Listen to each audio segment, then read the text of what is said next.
8월 7일 월요일입니다. 오늘은 빌립보서 1장 1절로 11절까지 말씀입니다. 기쁨이 넘치는 관계라는 제목입니다.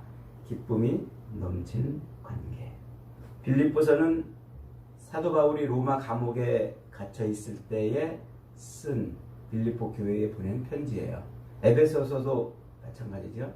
이 로마 감옥에서 에베소서, 빌립보서, 골로새서, 빌레몬서 이렇게 네 권을 보냈어요. 그래서 그 네 권의 성경이 옥중 서신, 감옥에 갇혀서 쓴 서신이다 이렇게 이제 부릅니다. 이 빌립보라는 도시는 BC 352년 예수님이 태어나시기 350년 전에 알렉산더 대왕의 아버지 필리포스라는 사람이 왕이 됐어요. 그래가지고 자기가 왕이 되니까 자기 고향 마을을 큰 도시로 건설합니다. 그래서 그렇게 이 필리포스라는 왕이 자기가 자기 고향 마을을 큰 도시로 건설해가지고 그 도시 이름을 필리피 이렇게 불렀어요. 그래서 우리말로는 이제 빌립보 이렇게 부릅니다. 근데 이곳은 아주 교통의 요지예요. 이 터키에서 보스포러스 해협을 건너서 그리스로 넘어가잖아요. 그리스로 넘어가서 처음 만나는 저 그리스 반도로, 발칸 반도로 이렇게 넘어가는 아주 그 첫 요지에 있는 교통의 요지입니다. 그래서 이 아시아와 터키죠. 아시아와 그리고 유럽을 잇는 그 중간에 아주 굉장히 중요한 그 요지에 이렇게 있어요. 그리고 이곳은 이제 옛날에 금과 은을 캐는 금광이 많이 발달했어요. 그래가지고 아주 하루에 금을 얼마나 1년에 금을 얼마나 생산해내는 거 하니까 1,000달란트. 1,000달란트 그러니까 금방 안 오죠. 금 한 돈에 3.75g 아닙니까? 1,000달란트는요 34,720kg이래요. 그러니까 이만한 3.75g 한 돈, 그것의 몇 배예요 도대체? 계산도 안 돼요. 어마어마한 양이죠. 그렇게 1년에 금을 캐내는 그런 아주 부유한 도시죠. 그게 그 양이 얼마나 되냐면 2만 명이 1년 동안 팽팽 놀고 먹어도 쓸 만큼 되는 돈이래요. 야, 그 돈 한번 있으면 좋겠어요. 그런 금을 이제 캐내는 그런 도시예요. 그러다가 이제 BC 42년에 로마가 여기를 정복해요. 이탈리아 로마가 그리스를 정복해가지고 이 로마의 황제 옥타비아누스가 그것을 식민지로 삼아가지고 자기 이제 로마의 그 총독을 파견해요.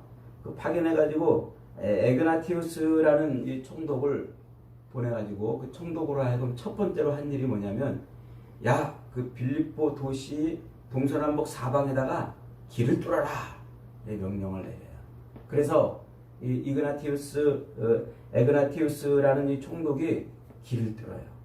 그래서 그 길 이름을 자기 이름을 따가지고 비아 에그나티우스 이렇게 말해요. 에그나티우스의 길, 로마의 길이라는 말이죠. 그래서 로마 시내로 들어가는 이탈리아 로마의 그 비아 아피아가도라는 길이 있죠.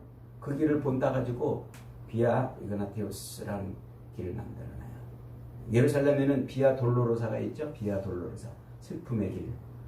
요 총독의 이름을 따 가지고 요게 이제 모든 길은 로마로 통한다라는 그 말이 시작되는 그 도로예요. 그래서 동과 서, 남과 북이 연결되는 아주 굉장한 로마의 군사도로, 도로가 되지요. 그래서 그 도로를 통해서 이제 로마는 군대를 보내기도 하고 문화를 보내기도 하고 이렇게 형성해요. 이 빌립보가 그렇게 아주 교통의 요지 중에 요지에 있는 도시죠. 그리고 이제 그렇게 길을 뻥뻥뻥 뚫어놓고 로마 황제 이 옥타비아누스가 두 번째로 한 일이 뭐냐면 그 도시를 이탈리아 로마와 같은 작은 로마로 만들어라. 그래서 로마처럼 만들어요. 그래서 막 로마에 있는 건물들을 그대로 옮겨놓은 듯한 그런 건물들을 이제 세우고, 그리고서 로마의 장군들, 퇴역한 장군들, 이 퇴역한 장군들이 전투에 나가서 전쟁하다가 싸우고 승리하고 돌아와가지고 이제 나이가 차가지고 이제 장군들이 퇴역을 할 거 아닙니까? 전역을 할 거 아닙니까? 그 사람들이 로마 시내에 그대로 있으면 반란도 일어나고 무슨 일이 어떻게 일어날지 모르니까 이제 이 퇴역한 장군들을 그 빌립보 도시로 보내요. 거기에 땅을 주고 거기 가서 살아라 이렇게. 그래서 로마 이 빌립보는 로마의 퇴역한 군인들이 와서 사는 응급지였어요. 그러니까 이 로마의 그 불안정한 정치적 요소도 제거해버리고, 그리고 이 퇴역한 군인들의 살 길도 보장해주고, 이런 정책을 펴가지고 빌립보 도시를 그렇게 퇴역한 군인들의 응급지로 삼았습니다. 그래서 그곳은 아주 이 로마 식민지 도시 중에서도 굉장히 자긍심이 높은, 그리고 부유한 그런 도시였어요. 그래서 로마의 패션과 라틴어가 쓰여졌고, 로마의 법이 그대로 적용되는 도시고, 또 로마의 이런 풍부한 재물, 그런 것이 넘쳐나는 도시였어요. 그 당시에 로마의 속국이지만 마케도니아, 그 마케도니아의 수도는 데살로니가라는 곳입니다. 옛날에 그리스 올림픽 할 때 테살로니키라는 곳에서 올림픽을 했는데, 거기가 수도지만 이 빌립보는 수도 못지않은 그런 큰 번영을 누리던 그런 도시였어요. 인구가 약 한 30만에서 거의 40만 가까이 살았다고 기록에 남아 있으니까, 우리 강남구가 지금 68만 정도 되는데 강남구 인구의 절반 이상이 살고 있던 도시입니다. 엄청나게 큰 도시죠. 지금 저 잼버리가 열리는 군산 그쪽에 인구가 2만 명이라잖아요. 시골이라. 그러니까 이 40만 가까이 사는 도시면은요, 어마어마한 도시예요. 그 당시 말이죠. 그런 도시에 바울이 전도를 하러 와요. 여기 언제 오냐면 2차 전도 여행 때 와요. 2차 전도 여행 때. 그래서 바울이 2차 전도 여행을 하러 가서 이 무시아라는 곳에 가가지고 에베소, 그리고 저쪽 아시아 쪽, 그 소아시아에서 아시아 쪽으로 건너가고 싶어가지고 막 기도를 하잖아요. 근데 성령이 어떻게 해요? 거기서 트로이 시를 거쳐가지고 저 마게도니아로 가도록. 마게도니아 사람이 바울의 꿈에 나타나가지고, 야, 우리 일 건너와서 우리를 좀 구원해다오, 그 꿈을 꿨다고 그래요. 그래서 거기서 아시아 쪽으로 넘어가지 않고 빌립보로 넘어가는 거예요. 네아폴리를 거쳐서 빌립보로 이렇게. 왜 이제 그때가 언제냐면 AD 한 50년에서 53년쯤 되는 이때입니다. 그러니까 이때가 로마 황제 이제 티베리우스 클라우디우스가 로마 황제로 있던 이제 그런 때인데, 여기 사도행전 16장에 나오는 내용입니다. 그래서 그 아시아로 넘어가려고 그랬는데 성령이 바울로 하여금 발걸음을 동쪽이 아닌 유럽 쪽으로, 서쪽으로 넘어가게 했다. 아주 이 교회사에서는요, 그 사건을 굉장히 중요하게 다뤄요. 만약에 바울이 그 유럽으로 안 넘어가고 서쪽으로 안 가고 동쪽으로 계속 동진했더라면 어떻게 됐을까요? 그러면 이 아랍을 거쳐가지고 또 중국을 거쳐가지고 복음이 한국까지 왔을 겁니다. 요 한반도까지 말이죠. 그러면 이 복음이 아시아를 거쳐서 아랍을 거쳐서 이 아시아를 지금에 있는 동남아시아를 거쳐서 중국을 거쳐서 한국까지 왔다면은요, 우리 한국의 역사는 또 달라졌을지도 몰라요. 우리 한국은 또 아마 정말 지금도 대단한 나라지만 한국은 또 다른 나라가 됐을지도 몰라요. 그때 중국은 그 BC 50년에서 57년 사이에 어떤 일이 벌어지냐면 후한이라는 나라에 광무제가 통치를 하고 있을 때예요. 광무제가 25년부터 57년까지 통치하고 있었죠. 그러다 이 광무제가 중국을 통일했어요. 통일하고서는 57년에 그가 이제 죽고 그의 아들 명제, 무제가 죽고 명제가 이제 왕이 됐어요.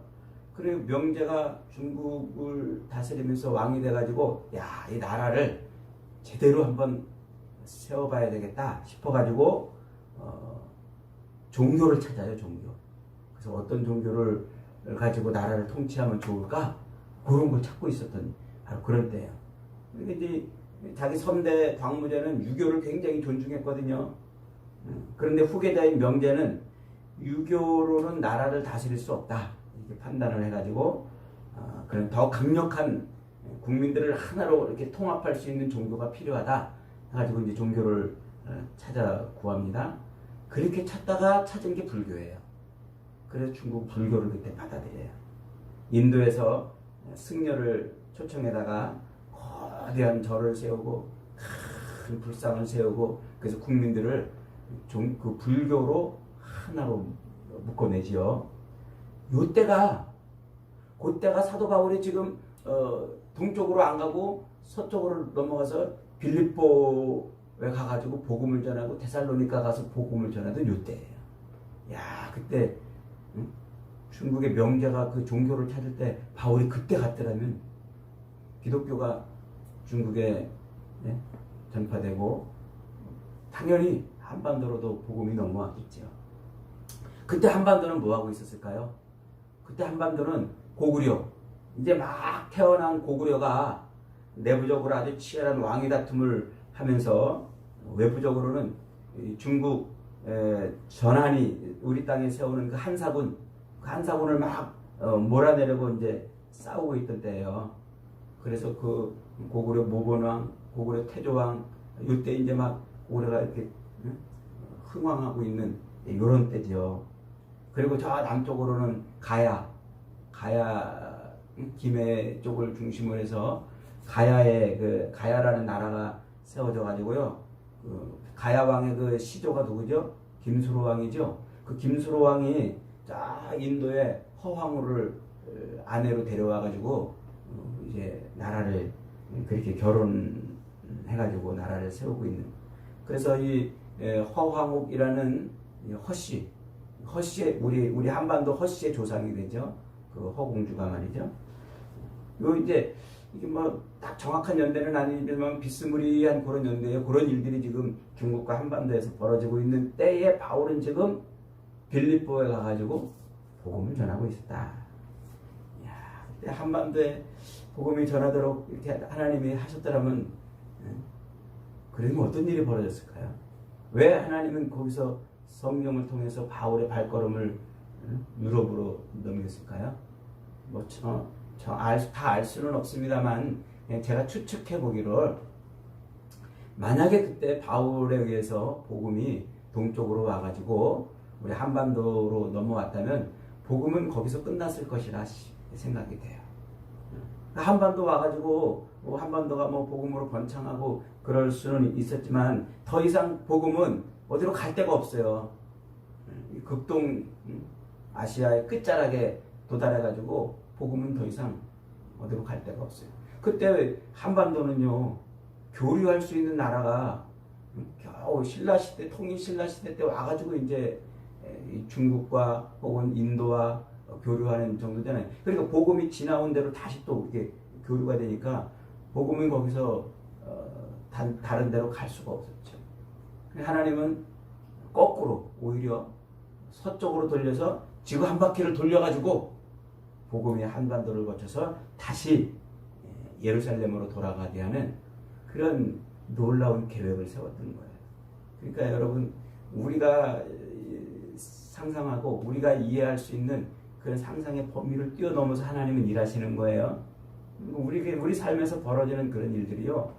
이런 일들이 다 이게 하나님의 손끝에서 나오는 일이에요. 믿습니까 여러분? 이 믿음을 가지고 있을 때 우리는 우리 삶에서 벌어지는 일들이 이게 어쩌다 일어나는 일이었구나.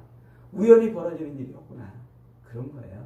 그래서 우리가 우리의 인생에서 벌어지는 그 일을 통해서 하나님 나를 왜 여기 세우셨습니까? 이 일을 통해서 하나님이 뭘 하시려고 하십니까? 그렇게 기도해야 돼요. 그 말씀을 늘 묵상하면서 그런 기도를 할 때 하나님이 우리에게 뜻을 가르쳐주고 하나님의 뜻을 펼쳐가는, 우리 기도를 인해서 하나님의 뜻을 펼쳐가는 그런 일이 벌어지는 겁니다. 자, 2차 전도 여행 때 이제 바울이 그렇게 이 빌립보라는 도시로 옵니다. 네, 그때 이제 누가 동행하냐면 실라와 디모데, 누가 이런 사람들이 함께 2차 전도 여행 때 동행자가 되죠. 그래서 지금 실라와 디모데, 누가가 이제 바울과 함께 복음을 전하는 겁니다. 그렇게 빌립보에 와가지고 세 가지 사건이 일어나요. 세 가지 사건. 첫째로는 이 안식일날 사도행전 16장 11절 이하에 나오죠. 11절부터 15절까지. 안식일날 바울이 그 빌립보 성 문 밖으로 나가요. 밖으로 나가가지고 이렇게 쭉 가다가 보니까 강변이 있어요. 근데 강변에서 그 여인들을 만나요. 여인들. 그 여인들과 만나서 이야기하다가 그 여인들 중에 누구를 만나요? 자주 옷감 장사 루디아를 만나요. 루디아. 이 루디아는 원래 저 소아시아 두아디라라는 동네에 살았던 여인이에요. 거기가 고향이에요. 근데 그 두아디라라는 그 지역은 기록에 보니까 꼭두선이라는 꼭두선이라는 식물이 많이 자란대. 꼭두선이 아세요? 저도 이걸 무슨 꽃인가 하고 이렇게 인터넷 검색해 봤더니 꼭두선이라고 있어요. 그런 꽃이 있어요. 뭐 잘 모르겠는데 있더라고요. 근데 그 꼭두선이라는 식물의 꽃이 붉은색이에요. 그래서 그 붉은색에서 염료를 뽑아내는 거예요. 그래서 그 붉은색 염료를 뽑아내가지고 그걸로 옷감에 물을 들이니까 그 옷감이 이제 붉은 옷, 자줏빛 옷이 되는 거예요. 이 여인이 그 꽃에서 염료를 추출해서 옷감을 물들여가지고 그걸 빌립보에서 와서 파는데, 왜 빌립보에 와서 파냐면 이 빌립보가 무슨 도시라고 그랬어요? 로마에 퇴역한 군인들이 와서 있는 도시라고 했잖아요. 이 로마인들은요, 특별히 로마의 그 고관 대작들은 붉은색 옷, 자줏빛 옷을 좋아해요. 그러니까 그 장사가 되는 거예요. 참, 이 여인 머리 좋죠? 그래가지고 그 당시 그냥 자기 동네에서만 안 살고 그런 걸 해가지고, 야, 거기 가면 장사가 되겠다 해가지고 거기 가서 자줏빛 옷감을 파는 거예요. 거기서 누구를 만나요? 바울을 만나는 거예요. 그래서 바울이 이 소아시아에서 이 유럽 쪽으로 건너와서 처음 만나서 최초로 개종을 시킨 여인이 바로 이 루디아입니다. 그 이후로 이 루디아는 그 가정이 통째로 다 구원이 돼가지고 그 가정에서 교회를 세워요. 자기 집에서. 그게 빌립보 교회. 그리고서는 어마어마한 후원을 하죠. 바울에게. 바울의 그 사역을 엄청나게 도와줘요. 물질로 또 물건으로 많이 도와주죠. 그 다음에 두 번째 사건이 뭐냐면, 바울과 실라가 그 빌립보 성 안에 귀신 들려가지고 점치는 어떤 여인, 이게 소녀가 있었어요. 그 귀신이 들려가지고 점치는 그 소녀를 귀신을 쫓아내서 고쳐줘요. 그러니까 그 귀신 들린 소녀를 이용해가지고 돈벌이를 하고 있던 그 소녀의 주인이 화가 났어요. 얘가 귀신이 쫓아냈으니까 이제 돈벌이가 이제 안 되잖아요. 그러니까 화가 나가지고 바울과 실라를 아주 늑신 두드려 팹니다. 그리고 고발을 해버렸어요. 시당국에. 그래서 바울과 실라가 어디에 갇혀요? 빌립보 감옥에 갇혀요. 그 다음에 우리가 잘 아는 사건이 일어나죠. 빌립보 감옥에서 바울과 실라가 뭐 했어요? 찬송했어요. 기도하고 찬송했더니 옥문이 열렸어요. 지진이 일어난 거예요.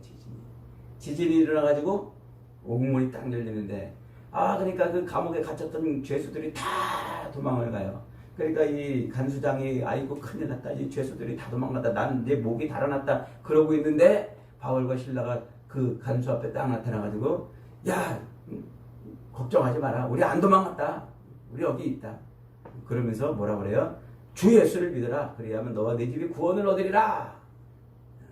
그러니까 간수가 아멘 믿고서 그 가정이 다 구원을 받았어요. 그런 일이 벌어집니다. 그렇게 이제 그런 세 가지 사건이 벌어지면서 그렇게 한두 명씩 모아진 그 교인들이 루디아의 집에 모여가지고 빌립보 교회를 만들어서 이렇게 이제 잘 성장을 하죠. 그 뒤로 이제 빌립보 교회는 잘 부흥이 됩니다. 부흥이 되는데 요 부흥이 되고 이제 이런 바울의 사역을 어마어마하게 이제 도와주죠. 그래서 이제 한 10년 바울이 복음 사역을 잘 감당해요. 그러다가 지금 유대인들에게 잡혀서 고발당해가지고 저 로마로 재판을 받으러 로마 감옥에 갇혀 있잖아요. 그 빌립보 교회가 세워진 지 한 2, 3년쯤 되는데요. 그때 이 누가 지금 황제냐면 네로 황제가 로마의 황제예요. 미치광인대로. 그래서 바울이 로마에 갇혀 있는 요때 그 뒤로 한 3, 4년쯤 뒤에 이 미치광이 네로가 로마 시내에 불을 질러버려요. 그리고 그 책임을 기독교인들에게 돌려가지고 기독교인들을 아주 무참히 학살하는 그런 일이 벌어져요. 그게 지금 바울이 로마서를 쓴 지 한 3년, 4년쯤에 일어나는 일이에요. 정치적으로 굉장히 지금 막 불안한 때인 거죠, 로마가. 기독교인들이 좀 불안한 때에 있는 거예요. 그 이야기를 누가 들었을까요? 바로 그 빌립보에 있는 퇴역한 군인들에 의해서 들려지는 그 소식을 빌립보 교회가 되는 거예요. 그러니까 저 바울이 지금 감옥에 갇혀 있는데 얼마나 걱정되겠어요. 저 미치광이가 기독교인들을 다 죽이려고 한다는 그런 정치적인 그런 소문들이 이 퇴역한 군인들에 의해서 빌립보 교회에 들려지는 거예요. 그러니까 빌립보 교회가 걱정스러운 거예요. 그래서 안 되겠다, 이거 걱정된다. 우리 바울 선생님 걱정된다. 그래가지고 얼른 헌금을 모아요. 헌금을 모아가지고 에바브라디도라는 사람한테 그 헌금을 바울에게 전해주고 가서 당신이 바울 선생님의 옥바라지를 좀 해주시오. 그래서 에바브라디도를 보내요. 그러니까 이 바울은 감옥에 갇혀 있다가 에바브라디도가 오니까 그를 통해서 빌립보 교회의 소식을 잘 듣게 되지요. 그러니까 빌립보 교인들 형편을 지금 잘 아는 거예요. 그래서 오늘 빌립보서에다 그 형편을 잘 기록해주고 있죠. 그런데 에바브라디도가 와가지고 바울 선생님의 옥바라지를 잘하다가 덜컥 중병에 걸려요.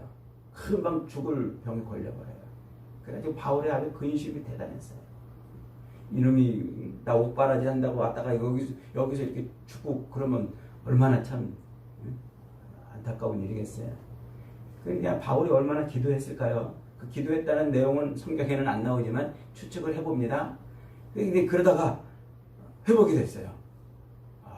너무 잘 된 거죠. 그래서 바울이 이 에바브라디도가 이렇게 너희들의 사랑을 업어가지고 나한테 와서 잘 섬기다가 중병에 걸려가지고 이랬었는데 다시 너희한테 이제 간다. 가는 편에 내가 너희들에게 편지를 보낸다. 그러고서 빌립보서를 써가지고 에바브라 편에 이제 보내주는 거예요. 여기 빌립보 서입니다.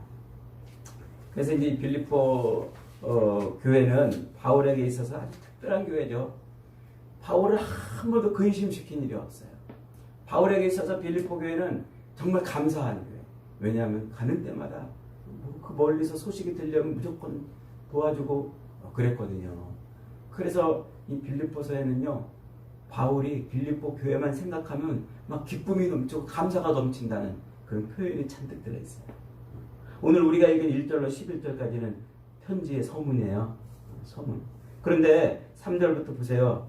3절 보세요. 내가 너희를 생각할 때마다 나의 하나님께 감사하며, 빌립보 교회를 생각할 때마다 하나님께만 감사가 넘친다는 거예요.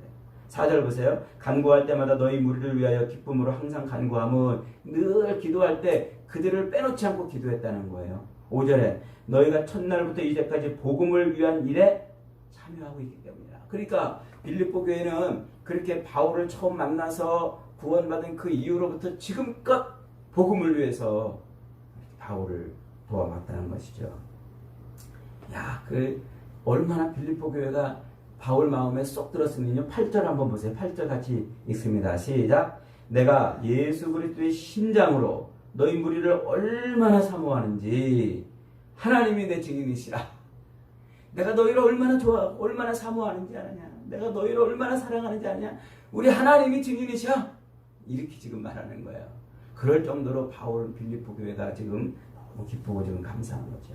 그러면서 지금 이 빌립보 교회를 위해서 뭐 어떻게 한다고요? 9절, 10절, 11절입니다. 다시 한번 읽습니다. 시작. 내가 기도하노라. 너희의 사랑을 지식과 모든 총명으로 점점 더 풍성하게 하사 너희로 지극히 선한 것을 분별하며 또 진실하여 허물 없이 그리스도의 날까지 이루고 예수 그리스도로 말미암아 의의 열매가 가득하여 하나님의 영광과 찬송이 되기를 원하노라. 얼마나 빌립보 교인들이 기뻤으면요. 그들을 위해서 날마다 기도하면서 너희의 사랑이 그리스도의 날, 주님이 재림하시는 날까지죠. 그날까지 너희의 사랑이 풍성하게 그렇게 열매 맺기를 원한다. 그것을 인해서 하나님 앞에 너희가 하나님의 영광과 하나님의 찬송이 되기를 바란다. 라고 지금 그렇게 편지를 쓰고 있는 겁니다. 여러분 지금 바울이 편지를 쓰고 있는 여기가 어디라고요? 감옥이란 말이에요.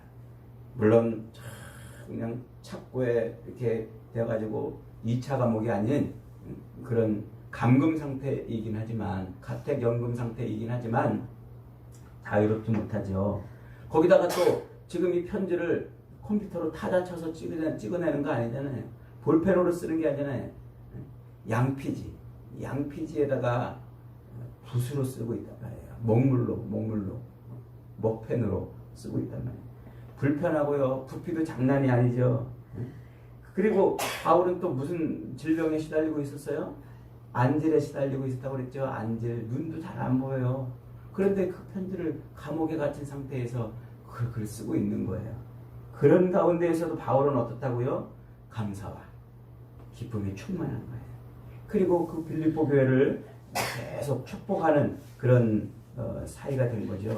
여러분 왜 이렇게 바울이 힘들고 어려운 상태에서도 이런 고통스러운 상태에서도 기쁨이 충만하고 축복이 넘치고 감사가 넘치고 그들을 위해서 잠시도 기도를 멈추지 않는 그런 관계가 된 걸까요?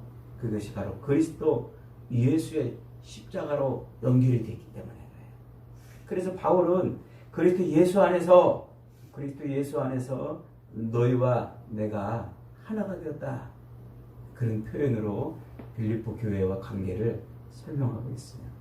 여러분 이게 그리스도 안에 있는 겁니다. 여러분 예수님의 십자가를 믿으십니까? 그 십자가를 세우시기까지 하나님의 그 놀라운 사랑을 여러분 확신하십니까? 그 사랑 때문에 그 십자가를 믿는 사람들이 뭐가 됐다고요? 하나가 됐다고요. 그리스도 안에서 하나가 됐다고. 그러면 어떤 관계를 이어가야 된다고요? 서로 축복하는 관계. 그리고 그 서로 사랑하고 그것으로 인해서 기도하고 그로 말미암아 생각만 하면 기쁨이 넘치는 그런 관계가 된다는 거예요. 여러분 교회가 그런 거란 말이에요. 교회가. 저와 여러분이 그리스도 예수를 믿으면 그런 관계가 되는 줄 믿습니다. 안타깝게도 오늘날 수많은 교인들을 보세요. 예배당에 예배드리러 딸랑 왔다가 금방 가고 서로 시기하고 질투하고 미워하고 때로는 서로 싸우고 이런 일들이 얼마나 많습니까?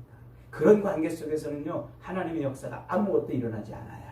그러나 바울과 빌립보 교회처럼 그리스도 예수 안에서 그 십자가로 하나 되어 사랑이 넘치는 그런 관계가 되면 그래서 서로 기도해주고 그런 관계가 되면 하나님이 그 관계를 통해서 놀라운 일을 벌이시는 거예요. 엄청난 일을 하시는 겁니다.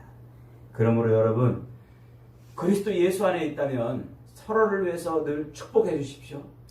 늘 은혜와 평강이 가득하기를 축복하십시오. 그리고 서로에게 늘 감사하십시오. 말로만 하지 마시고 마음이 전달되는 그런 감사를 해보세요. 그리고 서로를 향한 사랑이 예수 그리스도로 말미암아 의의 열매가 되어서 하나님의 영광과 찬송이 되기를 늘 그렇게 기도해 주십시오. 그러면 하나님이 그런 관계를 통해서 놀라운 일을 이루실 겁니다. 십자가의 능력을 드러나게 하실 것입니다. 저와 여러분이 그런 아름다운 관계로 십자가의 능력을 나타내는 복된 인생들, 그런 교회가 다 되시기를 주님의 이름으로 축복합니다. 아멘.